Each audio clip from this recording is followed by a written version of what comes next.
फरवरी को श्रीलंका के कोलंबो एयरपोर्ट पर 40,000 टन पेट्रोल लेकर एक ऑयल टैंकर पहुंचा जिसकी पेमेंट श्रीलंकन गवर्नमेंट ने करना थी, लेकिन बैंक के पास पैसे नहीं थे। डॉलर बिल्कुल खत्म हो चुके थे।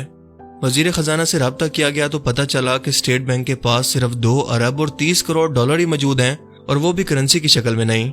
लिहाजा श्रीलंका ये पेट्रोल ना खरीद सका और ये ऑयल कैरियर इंडिया रवाना हो गया। ये इस मुल्क के दिवालियापन की शुरुआत थी, क्योंकि अगले 49 दिनों के अंदर यानी सिर्फ 49 डेज के अंदर यह मुल्क मुकम्मल तौर पर दिवालिया हो गया। और इस वक्त श्रीलंका मुकम्मल तौर पर बैंकरप्ट हो चुका है, यानी इनके पास अपना कर्जा उतारने के लिए पैसे बिल्कुल नहीं है। 12 अप्रैल को श्रीलंका की गवर्नमेंट ने यह ऐलान किया कि इसके पास अपना 51 अरब डॉलर का कर्जा उतारने के लिए पैसे बिल्कुल नहीं है, जिसकी वजह से इस मुल्क के अंदर महंगाई लगातार बढ़ रही है। लोगों के पास खाने के लिए नहीं है, पीने के लिए पानी नहीं है, घरों से बिजली और गैस गायब है। मुल्क भर में मुजाहरे हो रहे हैं, कर्फ्यू लग चुका है, बच्चों के इम्तिहानात नहीं लिए जा सके क्योंकि पेपर तक खरीदने के पैसे गवर्नमेंट के पास मौजूद नहीं है। कई मुल्कों के अंदर इसके सफारत खाने बंद हो रहे हैं क्योंकि उनके खर्चे उठाने के लिए पैसे नहीं है। सोशल मीडिया बैन है। मुल्क में कोई लीडरशिप नहीं है। ये मुल्क बिना किसी हुकूमत के चल रहा है। सदर वजीर आजम की अमलाक को पब्लिक सरेआम आग लगा रही है। टोटल तबाही की सूरत हाल है। कुछ ही अरसा पहले सियाहत और तिजारत से अरबों डॉलर कमाने वाला, दुनिया का तेजी से तरक्की करता हुआ 2.5 करोड़ आबादी का ये मुल्क आज इस मकाम पर कैसे पहुंचा? और क्या पाकिस्तान अगला श्रीलंका बनने वाला है? हालिया आलमी मालियाती रिपोर्ट में पाकिस्तान की इकॉनमी से मुतल्लिक हैरत अंगेज इंकशाफ किया गया है कि पाकिस्तान के पास इस वक्त चाइना और सऊदी अरेबिया का कर्जा उतार कर सिर्फ 3 अरब डॉलर के फेडरल रिजर्व बाकी रह गए हैं, जिसकी मदद से इसे 22 करोड़ वाली आबादी के मुल्क को मुस्तकबिल में चलाना है, जो कि श्रीलंका के फेडरल रिजर्व से भी कम है।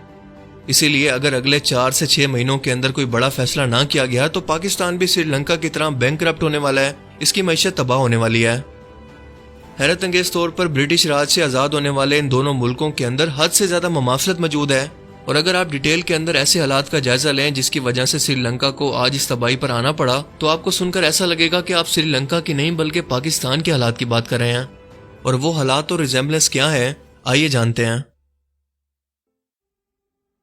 पहली वजह थी कि अपनी पॉलिटिक्स को चमकाने के लिए और वोट बैंक हासिल करने के लिए ऐसे मंसूबे लगाना जिससे कोई आमदन होने की बजाय उल्टा इन्हें चलाने के लिए गवर्नमेंट को अपनी जेब से पैसा देना पड़ता। और कई मंसूबों के अंदर तो टैक्स पर बिला वजह छूट दी गई, जैसे हमारे यहाँ मेट्रो और लैपटॉप स्कीम, जिससे पॉलिटिशियन ने वोट बैंक तो हासिल किया, लेकिन असल में अवाम के टैक्स का पैसा जो कि रोड, सेहत और इंफ्रास्ट्रक्चर पर लगना चाहिए था, वो इन मंसूबों को चलाने पर लग गया, जिसकी कमी को पूरा करने के लिए मजीद नोट छापे गए। और जितना ज्यादा जिस मुल्क के अंदर नोट छापे जाते हैं, इसकी करेंसी की वैल्यू उतना ही ज्यादा कम होती है, महंगाई बढ़ती है। इसीलिए इन्फ्लेशन बढ़ता चला गया, जिसे चलाने के लिए श्रीलंका ने IMF से कर्जे लिए और फिर इन कर्जों का सूद उतारने के लिए मजीद कर्जे लिए। और इन कर्जे देने वालों में Asian development bank, world bank, IMF और चाइना वगैरह शामिल हैं। जिसके बाद हाल ये हुआ कि आज इन कर्जों को उतारने के लिए इस मुल्क के पास पैसा तक नहीं है। बिल्कुल सेम वही हालत जो कि इस वक्त पाकिस्तान की है। और सूरत हाल ये है कि 2010 के अंदर श्रीलंका पर जितना बैरूनी कर्जा था, आज 2019 में वो बढ़कर डबल हो चुका है।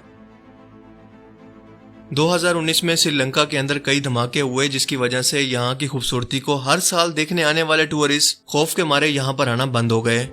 और जाहिर है कि जहाँ पर इंसान को अपनी जान का खौफ हो, वहाँ पर ना तो कोई टूरिस्ट आना चाहता है और ना ही कोई इन्वेस्टर अपना बिजनेस उस मुल्क के अंदर करना चाहता है। ये मुल्क पूरे 26 साल तक खाना जंगी का शिकार रहा और तामिल टाइगर्स ने 1983 में हुकूमत से जंग शुरू की और 2009 तक लड़ते रहे। दुनिया में पहली बार खुदकुश धमाकों की शुरुआत करने वाले भी यही लोग थे। तीसरी वजह है सियासतदानों की नाकिस पॉलिसियां। श्रीलंका की टोटल आमदनी का 10% टूरिज्म से आता था, जो कि अचानक बंद हो गया। और दूसरी तरफ मुल्क के अंदर जो पैसा था वो लोगों ने स्टॉक मार्केट से निकालना शुरू कर दिया, जिससे रुपए की कीमत गिरने लगी, महंगाई बढ़ने लगी। और बाकी रही सही कसर कोरोना वायरस ने पूरी कर दी, जिसने पूरी दुनिया की इकोनॉमीज को इफेक्ट किया। दुनिया भर में फ्लाइट्स बंद थी तो कोई भी श्रीलंका में घूमने के लिए नहीं आया। हालांकि यहाँ के लोग बहुत ही मेहमान नवाज हैं, बेहद खूबसूरत बीचेस और समंदर मौजूद हैं, कुदरती हुस्न मौजूद है। लेकिन इन तमाम पाबंदियों की वजह से श्रीलंका की इकोनॉमी को अच्छा खासा धचका लगा। पाकिस्तान के साथ भी सेम ऐसा ही हुआ। दहशतगर्दी की वजह से जो बिजनेसमैन तबका था वो बाहर के मुल्कों में शिफ्ट हो गया। हालात इनस्टेबल होने की वजह से बाहर के इन्वेस्टर्स ने पाकिस्तान के अंदर पैसा इन्वेस्ट नहीं किया, जिससे पाकिस्तानी रुपए की कदर गिरती गई। और थोड़ा बहुत जो सियाहत थी वो भी खौफ और फिर कोरोना वायरस की वजह से मुकम्मल तौर पर बंद हो गई। श्रीलंका के सदर की नाकिस एग्रीकल्चर पॉलिसीज की वजह से वो श्रीलंका जिसका चावल और चाय दुनिया भर के अंदर एक्सपोर्ट होती थी, اس کی پروڈکشن ہر سال انتہائی کم ہوتی گئی، جس کا نتیجہ یہ نکلا کہ چاول کو انہیں $1 ارب خرچ کر کے باہر سے منگوانا پڑا، وہی چاول جسے بیچ کر وہ باہر کا پیسہ اپنے ملک کے اندر لایا کرتے تھے۔ بالکل پاکستان کی طرح، جو کہ 60% ایگریکلچر رکھنے کے باوجود آج اپنی ناقص پالیسیز کی وجہ سے رشیا اور دوسرے ملکوں سے کبھی گندم، کبھی چینی اور کبھی چاول منگوا رہا ہے، اور وہ بھی بہت ہی مہنگی قیمت پر۔ سوچ کر دیکھیں کہ 4 موسم اور زرخیز زمین رکھنے والا ملک پاکستان ایک ایسے ملک رشیا سے گندم خرید رہا ہے جہاں پر برف کے سوا کچھ بھی نہیں ہے، کتنے شرم کا مقام ہے۔ اور یہی وجہ ہے کہ امریکہ کی طرف سے لگائی گئی پابندی کے باوجود رشیا نے اپنا آئل، گیس، اسلحہ اور گندم وغیرہ جیسی ایگریکلچر کو بیچ کر اپنی اکانومی کو تباہ ہونے سے بچا لیا۔ لیکن آج اگر پاکستان کی ایکسپورٹس بند ہو جائیں تو پورے ملک کا بٹھا بیٹھ جائے گا، کیونکہ پلاسٹک کی چیزیں تک تو چائنا سے امپورٹ ہو رہی ہیں، جو کہ اکانومی اور کرنسی کی ویلیو کو تباہ کرتی ہیں اور کر رہی ہیں، کیونکہ اس کی وجہ سے آپ کے ملک کا زیادہ تر پیسہ باہر ملک جاتا ہے اور باہر کا پیسہ آپ کے ملک کے اندر بہت کم آتا ہے، جس کی وجہ سے آپ کی کرنسی کی ویلیو گرتی ہے، جیسا کہ مسلسل پاکستانی روپے کی گر رہی ہے۔ اور بالکل یہی ناقص پالیسیاں سری لنکا کی اکانومی کو تباہ کرنے کی وجہ بنی۔ سری لنکا میں بھی پاکستان کی طرح لوگ پڑھے لکھے ہیں، ان کے پاس ڈگریز ہیں، مگر کوئی کام نہیں ہے۔ یہ ینگ لوگ کام کرنا بھی چاہتے ہیں، لیکن کوئی حکومتی پالیسی نہ ہونے کی وجہ سے بے روزگار ہیں، جو کہ ملک کو کچھ کما کر نہیں دے رہے، بالکل پاکستان کی طرح۔ اور سب سے اہم ترین وجہ اس ملک کی تباہی کی ہے، وہ ہے موروثی سیاست یا بادشاہی جمہوریت، اور ایک ہی خاندان کی ملک پر پچھلی 2 دہائیوں سے حکومت، یعنی اگر دادا پولیٹکس کے اندر ہے تو پھر اس کا بیٹا اور پھر اس کی بھی اولاد، اور پورے خاندان کو حکومت کے تمام بڑے عہدوں پر مسلط کر دینا، صرف اپنے لوگوں کو نوازتے رہنا۔ یعنی راجہ پکسے خاندان کا ایک بھائی صدر ہے تو دوسرا وزیر اعظم، پھر ایک فائنانس منسٹر، پھر ان کے بچوں کو وزارتیں، اور اوپر سے ان پر فورن فنڈنگ اور کرپشن کے الزام، خوب عیاشی، وہ بھی عوام کے ٹیکس کے پیسوں پر۔ آپ کو لگ رہا ہوگا کہ میں پاکستان کی بات کر رہا ہوں، پر نہیں، سری لنکا کے سیم یہی حالات تھے جو کہ اس وقت پاکستان کے ہیں۔ عوام ان کی قیمتی گاڑیوں، جائیدادوں اور عمارتوں کو، جو کہ عوام کے پیسے سے بنی تھی، آگ لگا رہی ہیں، مگر اب اس احتجاج کا کوئی فائدہ نہیں، کیونکہ جس وقت اس احتجاج کا فائدہ ہونا چاہیے تھا اور عوام کے نکلنے کا رد عمل ہونا چاہیے تھا، اس وقت تو یہ عوام خاموشی سے تماشا دیکھتی رہی۔ اور آج حالات یہ ہیں کہ پورا ملک ایک ٹوٹی ہوئی کشتی کی طرح سمندر کے اندر تیر رہا ہے، لوگ مظاہرے کر رہے ہیں، اداروں پر حملہ کر رہے ہیں، مگر پوری دنیا کے اندر انہیں بچانے والا کوئی نہیں۔ ان سب کرپٹ سیاستدانوں کے پیسے تو باہر ملکوں کے اندر سوئس بینک کے اندر پڑے ہیں، جائیدادیں باہر ہیں، اسی لیے تو وہ ہیلی کاپٹر کے اندر بیٹھ کر آرام سے نکل گئے ہیں سری لنکا کو اس ملک کے لوگوں کے رحم و کرم پر چھوڑ کر۔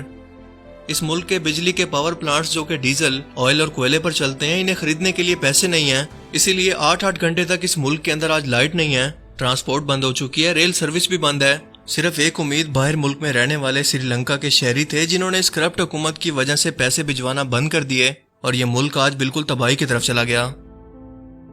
سری لنکا کے حالات ہمارے لیے ایک مثال ہیں اور ہمارے سیکھنے کے لیے بہت ہی ضروری ہے کہ اگر آج ہم لوگوں نے یہی حرکتیں جاری رکھی تو یاد رکھیں کہ جس خدا نے 2.5 کروڑ کی آبادی کی مدد نہیں کی، وہ 22 کروڑ عوام کی بھی مدد نہیں کرے گا، کیونکہ ہم لوگوں نے اپنے حالات کو بدلنے کی خود سے کوشش ہی نہیں کی۔ آج ہم لوگ سری لنکا سے صرف 5 مہینے پیچھے ہیں اور ان قریب دیوالیاں ہونے والے ہیں۔ اگر خدا نہ خواستہ ایسا ہوتا ہے تو اس کے بدلے کے اندر ہمیں گوادر اور اپنا ایٹمی پروگرام گروی رکھ کر یا اسے بیچ کر قرض ادا کرنا پڑے گا، اور اس کے بعد آپ جانتے ہیں کہ انڈیا اس کو موقع غنیمت جانتے ہوئے سب سے پہلے پاکستان پر حملہ کرے گا، جس کے بعد امریکہ اور اسرائیل کی باری ہوگی۔ لہٰذا آج بھی سمجھ جائیں اور اپنے ووٹ کی طاقت کو پہچانیں اور ایسے کرپٹ سیاستدانوں سے جان چھڑوائیں جن کی جائیدادیں باہر ہوں، اولادیں باہر، علاج باہر، عیدیں، شادیاں باہر، سارا پیسہ ملک سے باہر، مگر صرف سیاست کرنے کے لیے اور لوٹنے کے لیے وہ اس ملک میں واپس آتے ہیں۔ یاد رکھیں کہ اللہ تعالیٰ کبھی بھی اس ملک کی حالت نہیں بدلتا جس قوم کو خود سے اپنی حالت کے بدلنے کا احساس نہ ہو اور وہ اس کے لیے کوئی کوشش بھی نہ کرے۔ اسی لیے وقت ہے ہجوم سے ہٹ کر ایک قوم بننے کا، ورنہ سری لنکا بننے میں زیادہ دیر نہیں لگتی۔